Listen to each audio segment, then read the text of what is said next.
Welcome back to Old School Sports and our Out of the Park Baseball 26 series Rescue the Rockies. And free agency for this 2036 to 2037 offseason is about to officially get underway today. Our Rockies will be pursuing a record tying fifth consecutive World Series title next year. We've got some money to spend, and there are some interesting players on the free agent market, particularly a number of interesting international free agents. And as always, the worldwide scouting department has given us some interesting things to think about, which we will talk about right now before we start moving through this episode. The prize of the class, in theory, is an international free agent, Jorge Grasshopper Roman, 31-year-old out of Cuba. Looks like a brilliant contact hitter with outstanding gap power and excellent speed. Solid defensive player. Does seem like he may have some work ethic issues based on his personality summary. We are going to be working on scouting him up and learning more about him. Ultimately, DLL First Base 14 and Raven Spawn 3 were both strong no's against Roman, given his personality and his age. Avery Sham a little more willing to consider Roman. I don't think he's someone, particularly with the money that he's looking for, that we would dare think about making an offer to until we feel like we've got a lot more confidence around our scouting accuracy and what his personality looks like. Another thing that does factor in a bit to the equation, but not necessarily heavily, is that a couple of great infielders from the Chicago White Sox team that we faced in 4 consecutive World Series could be free agents a year from now. The shortstop, Jose Estran, who is arguably, and maybe even not arguably at this point, the best hitter in baseball, is a potential free agent next year. And the brilliant two-way player, their second baseman, Connor Camo, who is a very good pitcher and a very good position player, also a potential free agent as well. So certainly were a number of viewers who were suggesting not just don't go for Roman, but try to do everything possible to set up your team to potentially go after Estran or maybe even Camo a year from now. And as we've talked about over the past few episodes, we do feel like we need one more infielder in the mix. The man of the people is the second baseman, Elian Pena. Both DLL First Base 14 and Raven Spawn 3 suggested bringing him on board. Noted a lot of positive personality traits, a very good defensive player, normal injury proneness, really good speed, and outstanding base running instincts. The bat is certainly not great. Over the course of his 9 seasons in the majors with the Mets, he's put up a 92 WRC plus. But given everything else he's done, he still averages a 3 WAR over 162 games. Pena, at this point in his career, is looking for 6 years at about $14.5 million with a player option at the end. Certainly someone we're going to keep our eye on, given that we aren't necessarily viewing the infielder that we need to add as a starter. If we added somebody like Pena, he certainly would be competing for a starting job on this team with the other infielders we have. But given that we don't necessarily need a starter, even though we've got tons of money to spend right now, there could be interesting ways to spend it next off season. And I think I'm inclined to wait and see a little bit on the infielders as well. And even if we can't get a guy who should be at the top of our list like Pena, we might be able to get somebody in the $7, $8, $9 million range in a month or two who suits what we need, and we don't necessarily have to make a 6-year commitment to either. But certainly we'll continue to keep an eye on him as well. And two of the premier pitchers who are available on the free agent market this year are also international free agents. Most notably is a really great potential relief pitcher, and that's Sugano Shimada, 27-year-old, brilliant stuff, outstanding movement on his pitches, and not perfect control, but certainly fine. Great fastball, great change, good stamina for a reliever, normal injury proneness. Throws 100 miles an hour. Another guy that we don't know a lot about, but tend to think his work ethic might not be great from our initial scouting assessment. Only low scouting accuracy. Megavolt Shimada, a no for DLL first base 14, a maybe for Raven Spawn 3. Given that our bullpen is so good right now, and he's looking for $23.2 million a year, certainly not someone we're going to make an offer to now, but we'll see what the market looks like, see what else we do over these next few weeks as we wait to get an updated scouting report on him. The international free agent who was the most popular, or is the most popular, with the worldwide scouting department, Satoya Wada, 31-year-old starting pitcher out of Japan. He's only looking for about $10.6 million a year. Looking for 5 years with a player option for the final season when he's going to be 35 years old.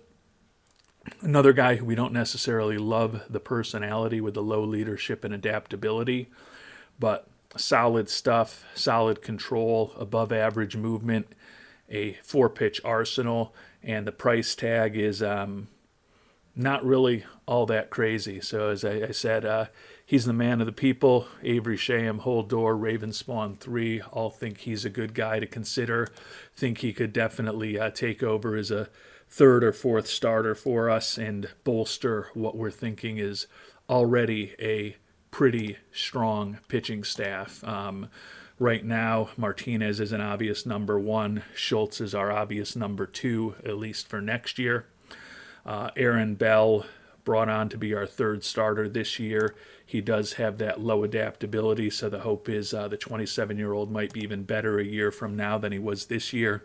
Bernie Barrera, Gregorio Olvera, David Guadrone, along with a couple of younger guys competing for the 4th and 5th spots in the rotation. So perhaps Wada is a bit of a luxury, given that we like our rotation already. But at that price tag, he's someone that we're going to continue to consider. And as much as I am intrigued by Wada and agree with the worldwide scouting department that among the 3 big international free agents, when we think about price and age and ability and potential personality and team needs, I think he's the most interesting option for us out there right now. I'm going to wait on the scouting report on him because there are potential trade opportunities. And honestly, the winter meetings will be happening hopefully right about the time that we're getting the scouting reports back on Wada and some other players.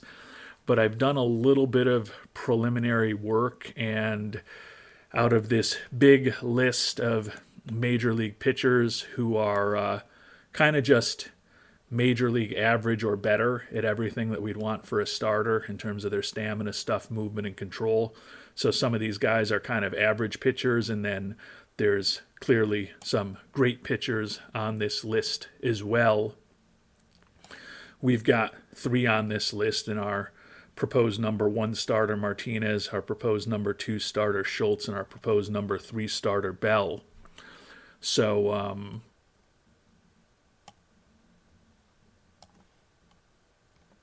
we certainly think that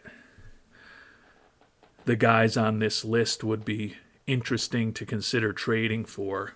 Free agents, not much there. Jordan Woods, going to miss all of spring training next year, 33-year-old who's wrecked physically. And then Adrian Herrera, 32-year-old, who's wrecked physically, more reasonable in terms of his demand. But when I look at his skill set compared to some of the youngsters we have in our organization, bringing him on board does not interest me. The trade cost for most of these guys is incredibly high right now, but there are two that I'm going to be keeping my eye on, particularly as we get closer to the trade deadline. And given that we are pretty deep at starting pitcher at this point with 3 or 4 potential guys that we haven't even talked about yet in this episode in AA and AAA who could certainly fill the back end of the rotation. And the hope is still ultimately that one of those guys develops to become a second or third starter if they can overcome the injuries. So I don't feel like we ultimately need to add any starters, but if we do, we want to do it on our terms, whether it's Wada, knowing that we can't pick up someone better or younger or more interesting in a trade, or whether it's getting the scouting report on Wada, getting to the winter meetings, and perhaps being able to get a slightly better price on some of these guys out here. The only two that I think are realistic are David Cortez. He's a guy that we have been monitoring for basically about a year in game time at this point. 26-year-old with the White Sox. Don't love that he's fragile physically. Don't love that he's not great at holding on runners. But he is a guy whose stuff, movement, and control are all average, or we think can get slightly above. But given that he's almost 27 years old, I don't necessarily think that's going to happen. Does have a 4-pitch arsenal, ground ball tendencies, throws in the mid to high 90s, like the high work ethic, although the low adaptability might make the transition a little bit tough. But he at this point has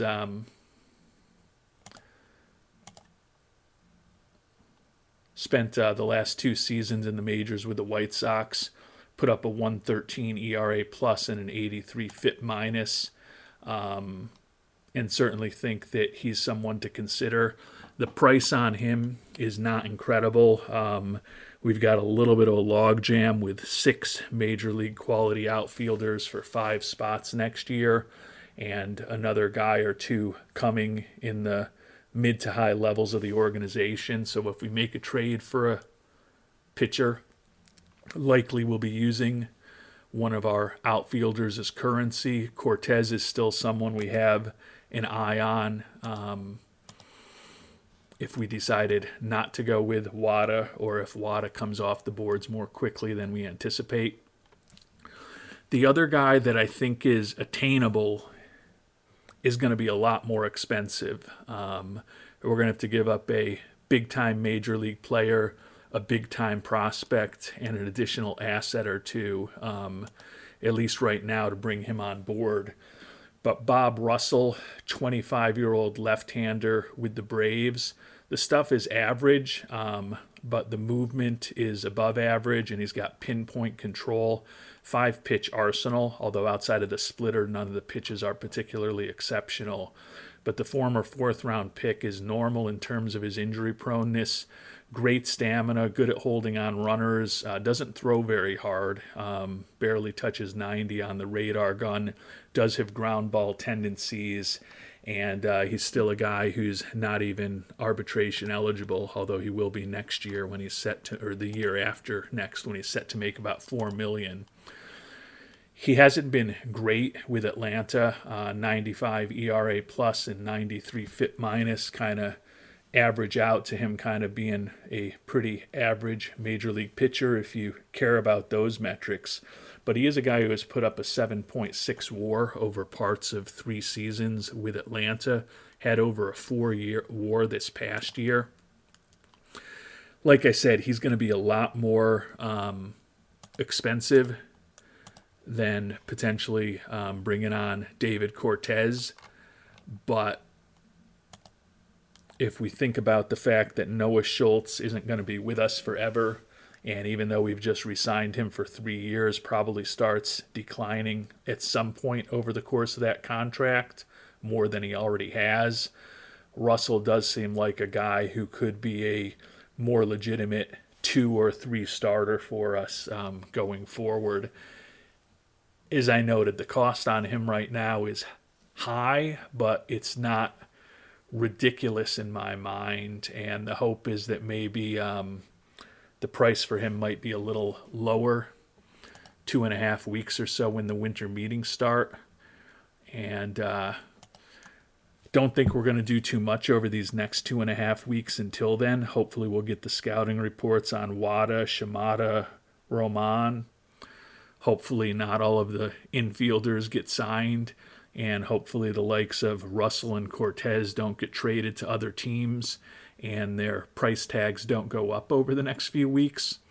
But I think it's going to be a lot of waiting and hoping that nothing out of the ordinary happens over these next few weeks, and then we regroup at the winter meetings and perhaps make some big choices for this team. And we've simmed ahead a couple weeks, so the winter meetings are just a few days away now. Continued scouting the international amateur free agent class. Still haven't gotten our scouting reports back on Wada, Shimada, or Roman. All of them are still on the market. But some bad news today, not going to be a surprise to anyone who has followed us over the last few years. Certainly going to be the least surprise of any of our viewers is probably going to be Undercover Boomer. But our erstwhile starting catcher, Mike Girard, who missed almost all of last year, setback in his recovery. He's going to miss another year at this point, so the hope that he'd recover from that torn PCL that cost him all but April last year and be back by sometime relatively early in the 2037 season is no longer a hope and a dream. And as we head closer to the trade deadline and continue moving through free agency, catcher becomes a bigger issue for us because we know Girard is not going to be around next year. As I have talked about in previous episodes, I don't hate Nate Harris as a starting catcher given his acceptable bat and his really good defense. And honestly, with Girard's issues, although we brought Harris on board to be more of a backup, you can see he has caught the majority of games for us each of the 2 years that he's been with us and been a respectable player, kind of a 85 to 90 WRC plus guy, kind of a 1.5 to 2 WAR player. Certainly not a great catcher, but an acceptable guy for us.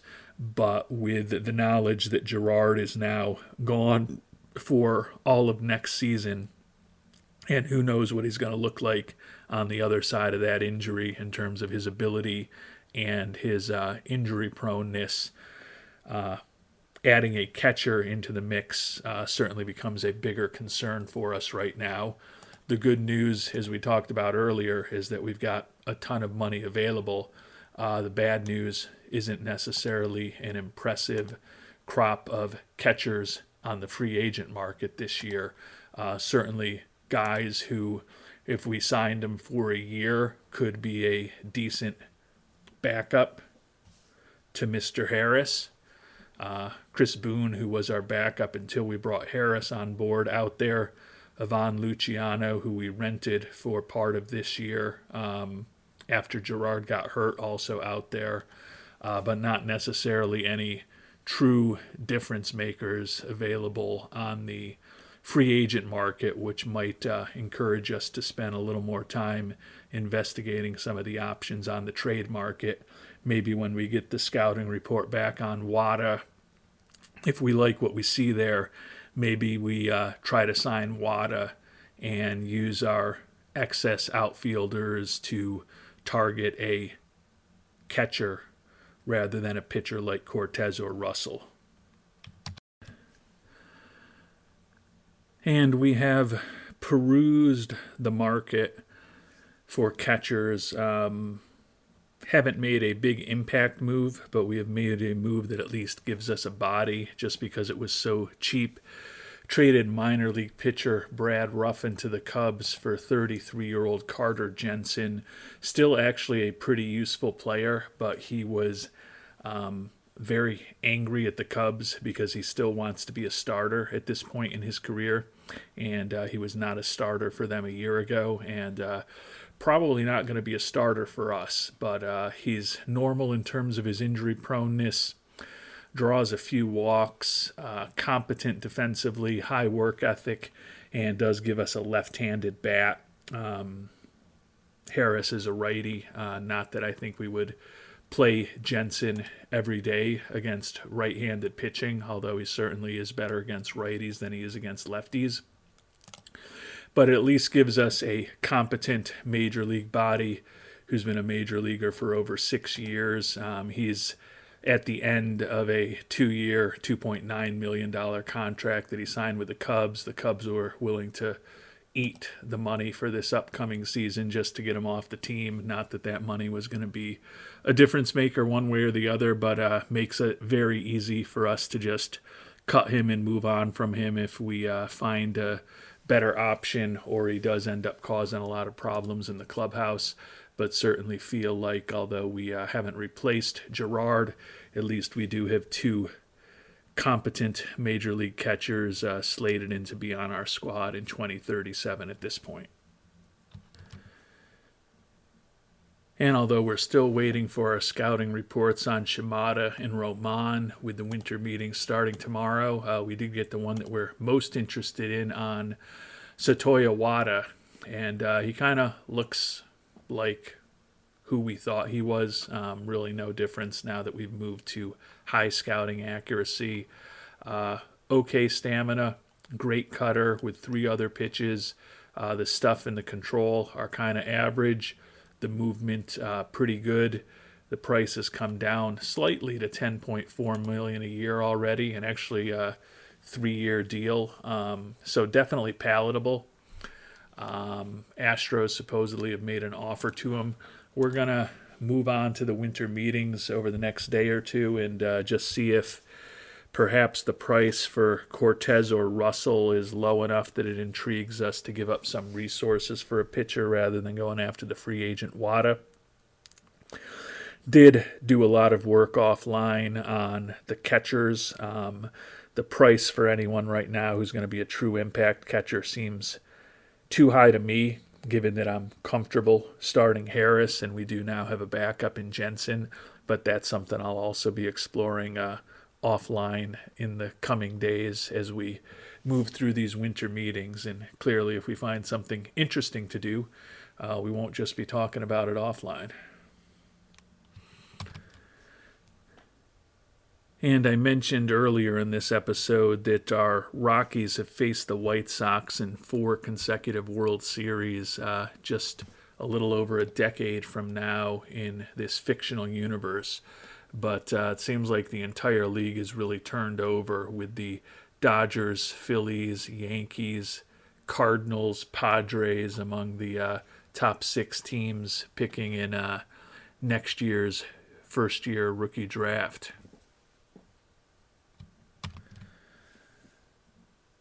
And we have made it to the start of the winter meetings, and Ted Miller is on the block. The 27-year-old, soon-to-be 28-year-old, former second-round pick has been a critically important left-handed hitter for us for the last several years.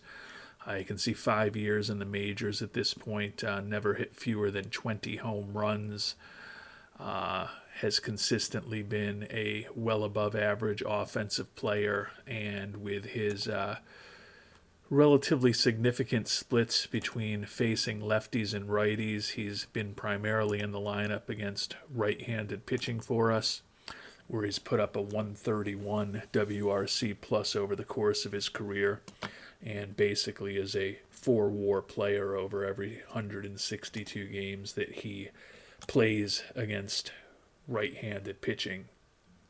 He's brutal against left-handed pitching, as you might suspect, with a 64 WRC plus and 333 at-bats against southpaws in his career.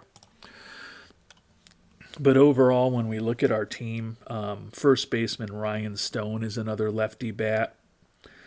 Center fielder Anthony Pack Jr. is a lefty hitter, but he is not nearly the same type of hitter as Stone or Miller.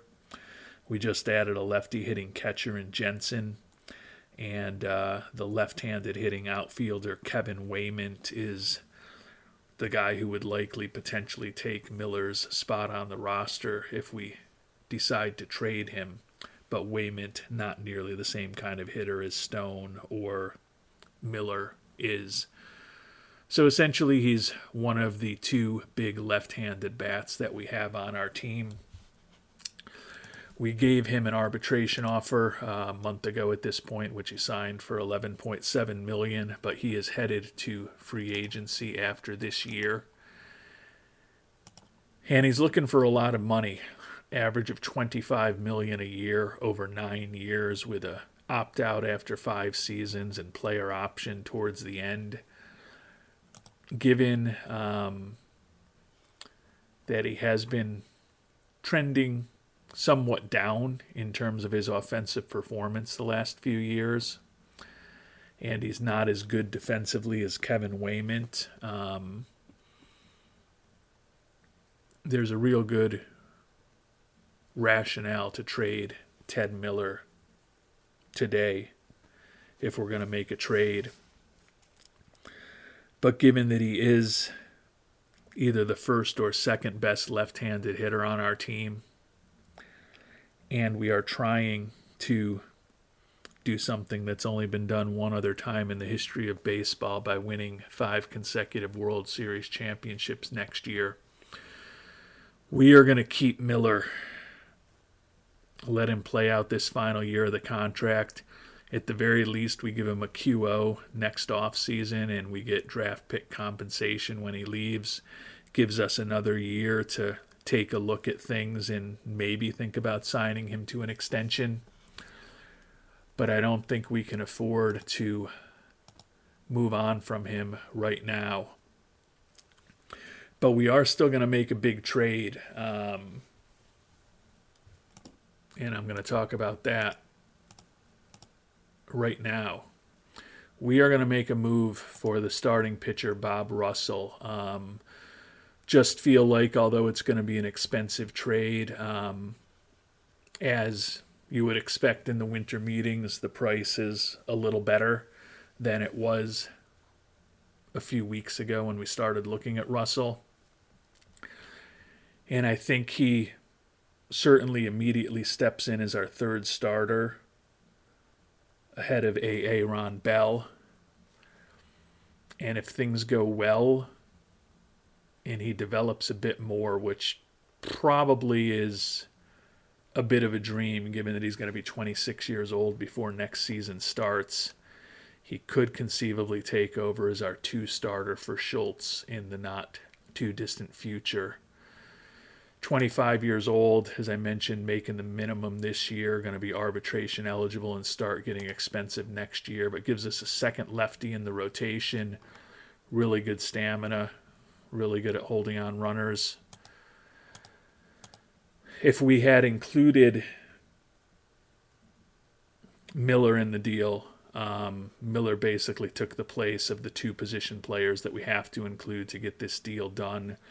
But we are including the left-handed hitting Kevin Waymont. We may regret this down the line.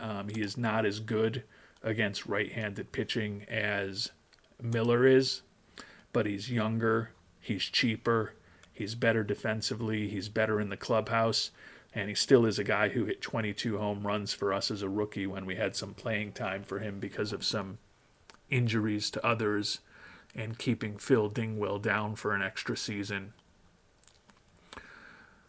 But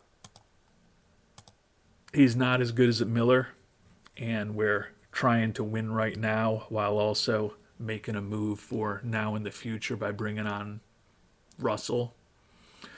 So we have to include another pretty interesting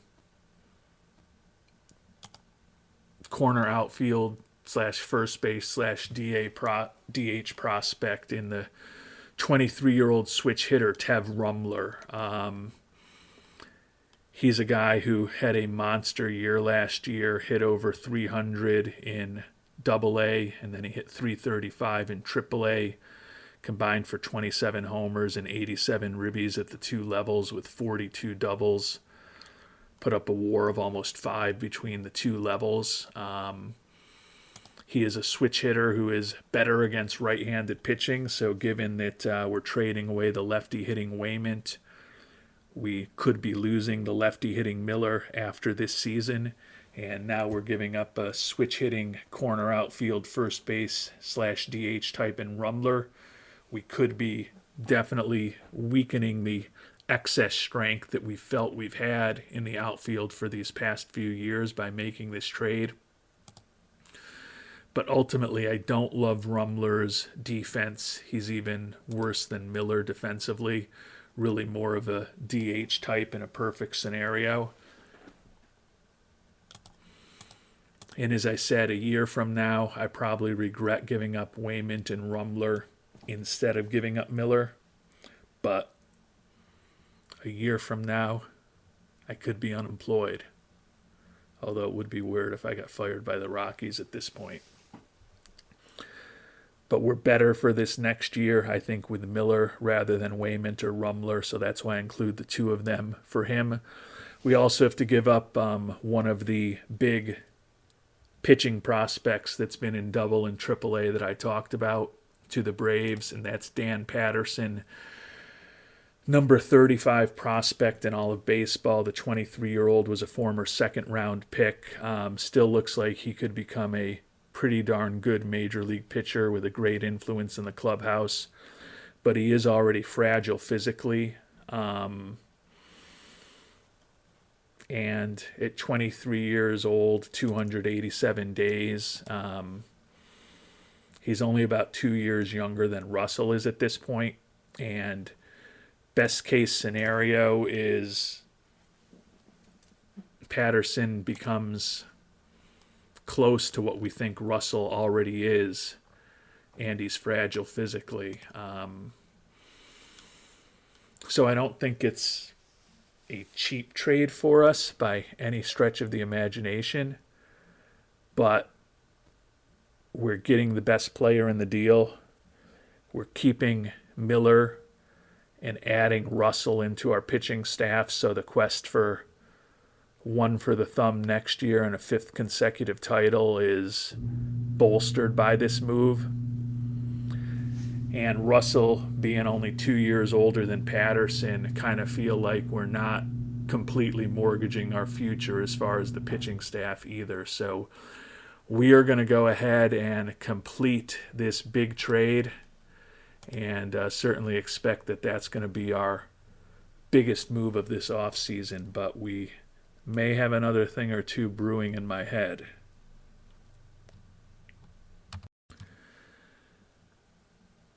And we are officially wheeling and dealing now, and we have found a catcher through a pretty big trade. We brought J.D. Lee, 29-year-old left-handed hitting catcher, previously of the Marlins organization, on board. He's a guy who still has 3 years left on a big contract that he signed with them, and the potentially 4 years, actually, I guess, if he opts into the final season. The Marlins agreed to keep half of the contract, so we're going to be spending $10-11 million on Lee for the next few seasons. But with the uncertainty about Gerard's health, and the fact that after this year, Harris is going to start being arbitration eligible and more expensive, felt like it made sense to bring on someone who is a little bit higher end catcher than those two. Also gives us another legitimate left-handed bat in the lineup. Certainly not the same level as Stone and Miller, but definitely better than the other options that are on our team. So Lee essentially becomes our starting catcher against right-handed pitching, and then we have a platoon situation for next year where Harris will be our catcher against left-handed pitching. If Girard comes back and he's healthy and well, we'll worry a year from now about the fact that we've got potentially 3 major league quality catchers who are either making good money or starting to make pretty good money. We quickly included Carter Jensen, who was with us for just a matter of days in the deal. Carter Jensen, minor league pitcher Juan Fernandez, and then minor league outfielder Brad Davidson basically just helped guarantee that Miami would keep a little bit of the contract. The 2 big pieces that we had to give up, the lefty Orlando Morales, former prime international amateur free agent signing. The 23-year-old did make it up to AAA at the end of last year, but he is a guy who has really lost his stamina over the years. Think he can be a good left-handed major league pitcher, but I don't think he's anything better than a good, solid left-handed major league pitcher. Could definitely be a long reliever, but probably not a starter with the struggles he's had with the stamina. The bigger issue is that we also included the young pitcher Gregorio Olvera, was an all-star with us a year ago in 2035, but the 27-year-old is fragile physically. He ended up our 5th starter for a good chunk of last year, 7-2 record with a 2.88 ERA, put up a 2.3 WAR for us. He's still a guy making the major league minimum. And he still actually has option years left, so didn't love including a pretty solid back of the rotation kind of guy. But he is 27, he is fragile physically, and feel like it was going to be tough for us to guarantee him a lot of playing time with the fact that now we've got Martinez, Schultz, Russell, Bell, and likely Bernie Barrera is the 5 starters in our rotation at this point. And we've got some other young guys like David Guadron, Kawakami, and Jeff Colson who could be knocking on the door to join our rotation over the next few years. We were willing to include Olvera, who's a young, solid major league starter at this point, Morales, who we had high hopes for, even though he really is more of a lefty reliever at this point, to bring Lee on board. Now, I don't love that Lee's offensive performance really dropped off last year, and he's going to be 30. He is a guy who could definitely be regressing, and although he's a slightly above average defensive catcher, he's not as good defensively as we've gotten used to over the course of this playthrough with Drew Romo, Mike Girard, and even Harris as our primary catchers. So that could be a little bit of an issue for the pitching staff, given that we've gotten such great pitching, but still feel that overall gives us a lot more certainty at catcher than we've had for the last few years, with Girard being so injury prone. I know Undercover Boomer probably likes the fact that we've finally got a more established catcher on board, although he's not a young one, probably only going to be with us for the next 3 years, but do think that having Lee on board helps us in our quest to win the 5th in a row, which I'm obsessed with trying to do at this point.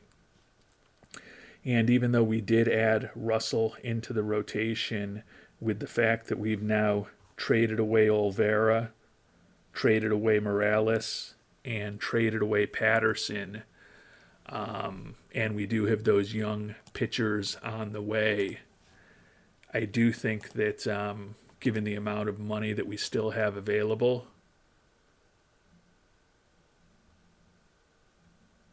would have definitely considered going after Mr. Wada as well.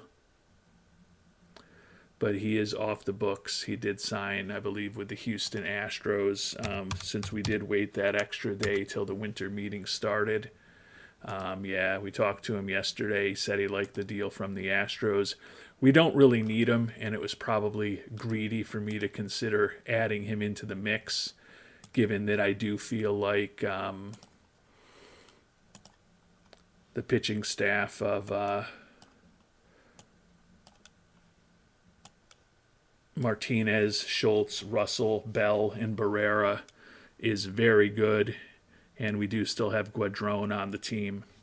But with all the money we have to spend right now, was definitely thinking about pushing things as much as possible, and considering going after Wada. But might have been overkill.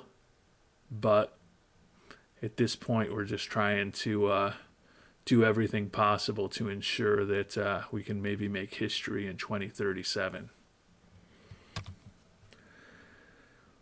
And as we think about the infield spot that we do need to fill, even following the addition of the catcher Lee and the starting pitcher Russell, Roman is still available. We'll probably have his scouting report finally tomorrow. But the price is already come down just a little bit on Elian Pena, about $12.25 million. Looking for 4 years. We've got plenty of money to spend. Probably will lie to him and guarantee him a spot in the starting lineup. Don't know that he'll actually end up an everyday starter for us. Realistically, with that left-handed bat, though, he could be in the lineup against righties. But it's also conceivable he ends up a utility infielder who only has 200, 250 at-bats for us next year.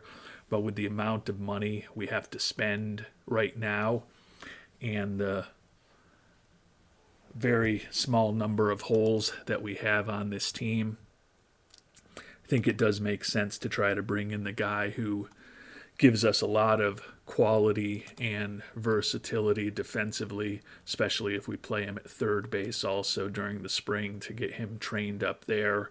Really good in the clubhouse, a lot of speed. The bat, as we've talked about, not special. Definitely a below average offensive player at this point, but he is a guy who has won a Gold Glove in the past, gives us another left-handed hitter into the mix for next year, and just a little more versatility. And he would be, other than Stone, the only left-handed hitting infielder that we have. So we're going to see if we can maybe make a somewhat shorter offer to him that's a little front-loaded. Definitely, since he does have an offer from the Rangers, know we're probably going to have to come in with something that's interesting to him to get him signed.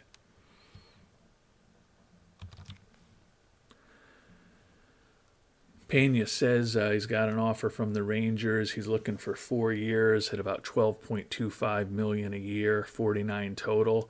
We're willing to offer him 3 years at $38 million, so a slightly higher annual average, a bit front-loaded, but we get out of the contract earlier and still could potentially trade him if we needed to. He really seems to want the 4 years, unfortunately, and he's kind of raised his demand on us already. Definitely also wants that promised role in the starting lineup, which we hadn't offered him initially. We're going to try see if the 3 years, $38 million works with the promised role in the starting lineup. And he's willing to at least think about that. So who knows whether he'll be angry at us if we don't end up having him in the starting lineup. But as I said, he's the only left-handed bat we have among the 5 guys who will be competing for time at second, third, and short. So it's not inconceivable that we could find a fair amount of at-bats for Mr. Pena if he does sign with us. So we'll submit that offer to him and see if we can lock him up as well. So although we only moved forward about 2.5 weeks in this episode, still pretty eventful. Added a potential important arm to the rotation in Bob Russell. Added potential, likely, honestly, starting catcher for the next couple years with J.D. Lee, who's definitely a bigger bat than Nate Harris, although not as good defensively as either Harris or Girard. but that setback for Girard made us focus on doing some things there. Traded away several important pitching prospects, a couple of important young outfielders in Waymont in particular, and then Rumler. But think that by keeping Miller, we're well positioned to hopefully get the one for the thumb next season. And we've got an offer outstanding to Pena to fill what is at this point the final position player spot on our roster. We've got Lee and Harris at catcher. We've got the 5 outfielders with Miller, Castro, Pack Jr., Roberts Jr., and Dingwell. Stone at first base. And then Castillo, DePaula, Mahez, and Kaysen as infielders. So if we bring Pena on board, when everybody's healthy, there's not really any doubt, unless we have some injuries, who our 13 position players that will be coming to Colorado with us next spring are. Still some debate as to what's going to happen with the pitching staff.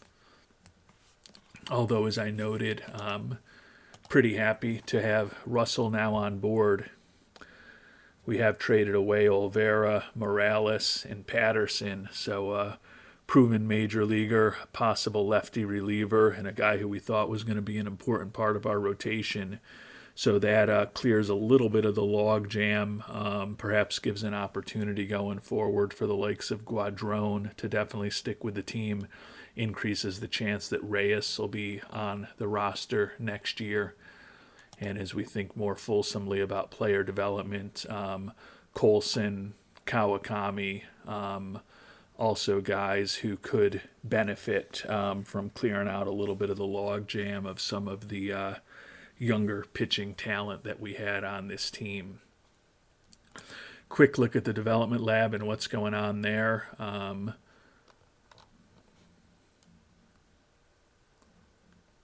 Oh, yeah, well, that's true. I forgot about that. I'm glad I checked because we did have Mr. Patterson in the development lab, so we wasted a spot on him essentially. I was like, that doesn't seem like enough guys, but I'm glad we checked. We just traded Patterson away today. Martinez excelling in his endurance training, and right now Castillo, Castro, Kluver, and Davia on track with their programs. Guadrone and Colson frustrated. Don't think we'll have enough time to do a long program, but definitely going to get somebody doing something now that Patterson is out of the development lab for us.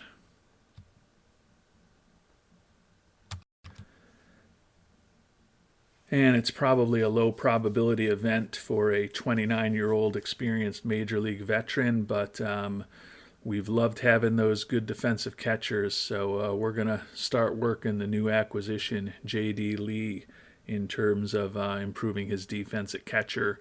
Not enough time to do any of the longer programs, unfortunately, so a bit of a waste that we had Patterson in the development lab when all was said and done. But the opportunity to add a guy like Bob Russell, who's only a couple years older, onto the team makes it worthwhile as far as I'm concerned. Would love to know what you think of some of the moves that we've made. Still just at the start of the winter meetings. Next time around, we will find out what happens with the offer that we made to Pena, maybe continue investigating some other moves and some other trades, go through the Rule 5 draft, and then hopefully have things teed up for international amateur free agency and an opportunity for the worldwide scouting department to opine on what we should do there. Until then, thanks so much for watching, and hope you have a great day.